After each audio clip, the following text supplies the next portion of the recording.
Alright, so I recently had a problem that I opened the project in DaVinci that I was editing, and I noticed that the footage was shuffled.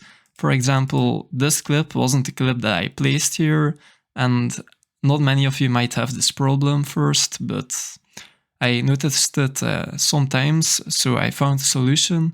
In my case, it's because my proxies are wrongly linked. So this is the real clip that is here, in fact. Now, it can also occur that it's your main footage that's wrongly linked.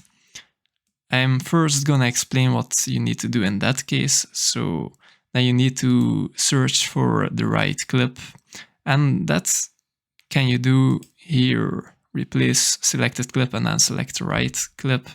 But in my case, it are the proxies, of course. So you can see it.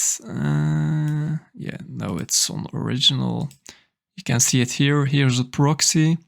If I need to have the proxy of the objective, then I need to go and find the proxy of the objective. So here can I relink and then search for the right proxy clip, and then it will be fixed. Alright, I hope this helped you. It's a problem that is probably rare, but I saw it a few times before, so this is a solution for it.